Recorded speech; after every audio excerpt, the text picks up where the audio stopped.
Hey everyone, welcome to today's edition of One Single Story. I'm joined by Pastor Jay Rivenbark and Pastor Zack Unkenholz, and this week we're looking at the theme in the book of Job of blessings through sufferings. And today we're going to look at Job chapter 10, and I'll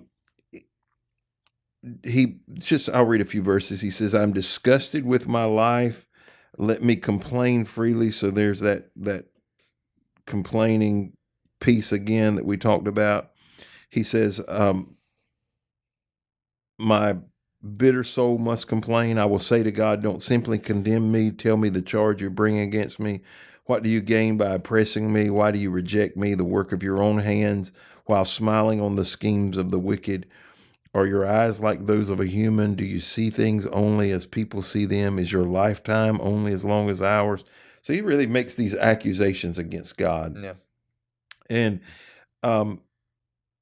he basically accuses God of treating him the same way he treats people who are scheming. I think that's the word it used, the wicked. This is a real theological debate, the question I want to ask today. I mean, it really is. Among a lot of people, does suffering come from God? So y'all have at it. Fight. I'm sorry. What are your thoughts? This is like the third podcast in a row where you've pointed. Yes, exactly. You know, okay, Chicken. second. Yeah, he don't want to. He don't want to go there. Yeah, I'll go first. Don't be a chicken. We've been going back and forth. So, but I've always believed that suffering is just a natural part of the fall. That is one thing that comes from the fall, which was caused by humans, right? In our nature. At the beginning, we had the option to sin or not sin. Now we sin, right? Like we can't live a life where we don't sin. And I do believe that is caused by us. However, I think God can still use it, but I think that God does not cause our suffering, but I think he allows us to suffer. And some people might say, well, it's the same thing, you know? Yeah, how do you distinguish between the two? I guess it's kind of like, I think of it like a parent, right? God talks about, as a parent, there are some times when I allow my daughter to make her own mistakes. There are times when I will see, so Indy crawling on the couch. She is 9 months old. If she starts to get near the edge, I'm going to catch her. My daughter Olive, she's almost 4 years old. She's jumping on the couch. I tell her not to, and she continues to jump, and she falls. I could just like physically take her off the couch again, but I've already told her, and sometimes I let her suffer because that she learns that lesson very hard and fast, and then she doesn't do it again. And I think that sometimes I allow, like for a baby, they can't understand, but with Olive, it's like she's older, and I'm like, yeah, but so I get what you're saying. Does God let us in those situations? I don't push Olive off the couch. That's the stuff. Does God inflict it, or does he let somebody else inflict it? And is there a difference? Let me see if I can explain it to you this way. Okay. Let's say Olive's jumping on the couch, and you told her no. And there's a punishment for that, okay? Mm-hmm. Do you inflict the punishment, or do you call Jess and let her inflict the punishment, and then Olive says, well, Jess is the bad guy, or you call me over, and all I would have to do is walk in the room, and she would run to the other end of the house. Screaming. I think in that, God is pretty clear in that, he believes that we should apply discipline, right? Like a loving parent applies discipline, right? Mm-hmm. Spare the rod. We all know about that. But so I think in that, God, I would say if God's a loving father, that he does apply discipline. Okay. But that discipline doesn't always have to be suffering, right? I don't think we get the punishment we deserve. I think that was taken by Christ. But I think there is still some. Yeah, but if you're receiving discipline of any kind, you consider it suffering. Sometimes, yeah, I guess. I mean, yeah, like when I gotta go sit in the corner and get soap in the mouth or something like that, That is miniature suffering. Miniature. Jay, what's your take on this? Does God cause suffering? This is complicated. Mm-hmm.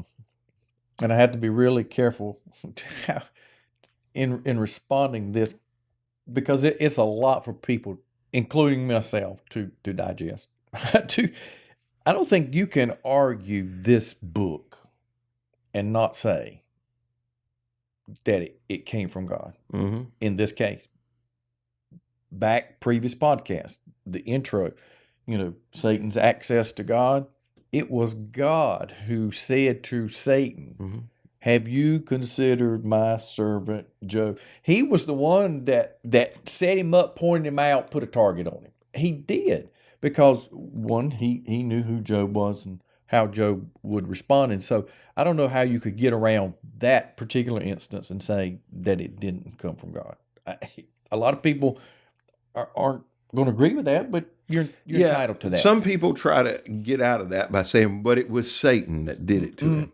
But it didn't happen. There's two things. It didn't happen unless God pointed him out, and it didn't happen if God didn't let it happen. Absolutely, both. If I'm standing there, if using your children, for example, if you're at home and somebody breaks into your house and you say, there's a kid, Yeah, and, pretty rough. and then they take the kid. Yeah. You can't say I was innocent. You can't say, well, it's only bad. There's bad people in the world, and we blame a lot of stuff on Satan. Sure. That has to be a part of the weaving of God's plan, which is the thing.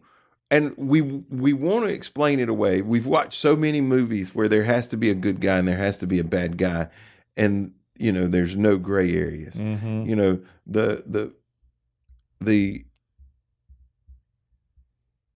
The craziest movies are when, in the end, you find out that the good guys and bad guys have been conspiring the whole time.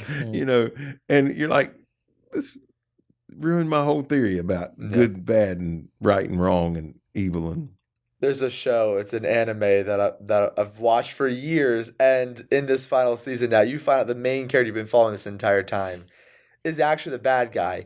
And it's very, if you look back now, it's like, oh, well, it's clear, obviously, but you believe the things that he believes because he's the main character. And then at the end, you're like, oh, now they're committing genocide. And for those of you who do not know what anime is, it is Japanese cartoons. Japanese cartoons, yeah. Yes. So it is it's strange.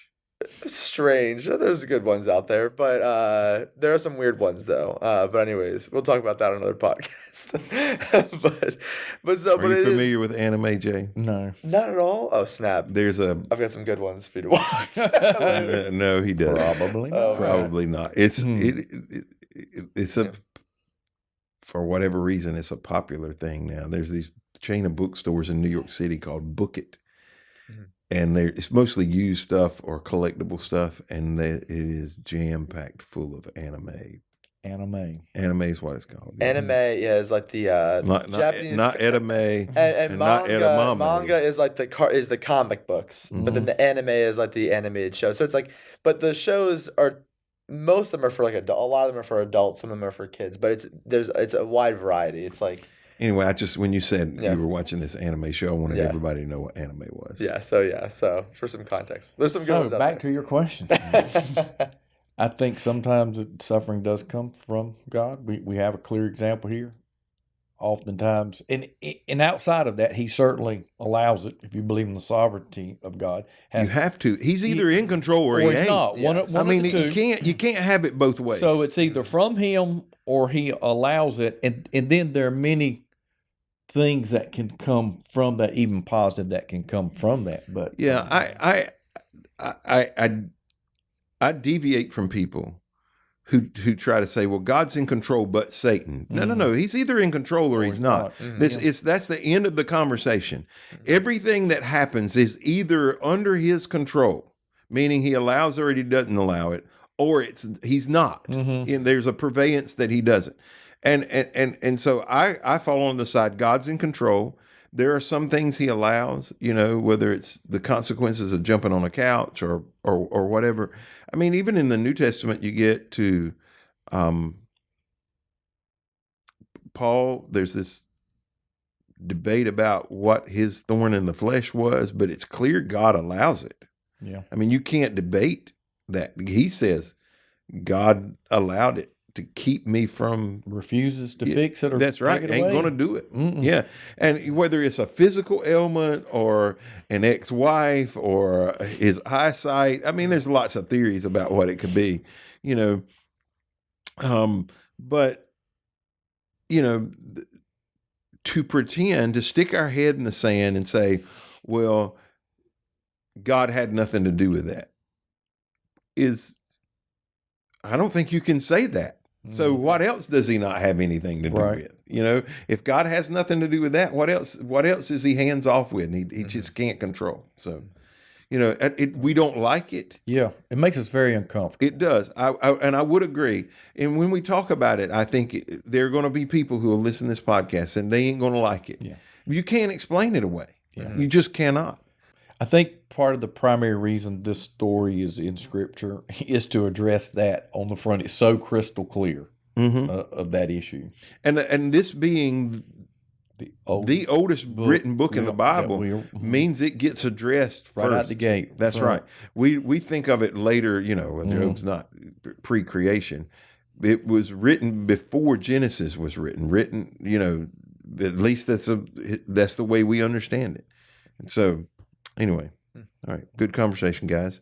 Thank you for joining us today on One Single Story. Hope you'll be back tomorrow as we finish up our conversation on the book of Job.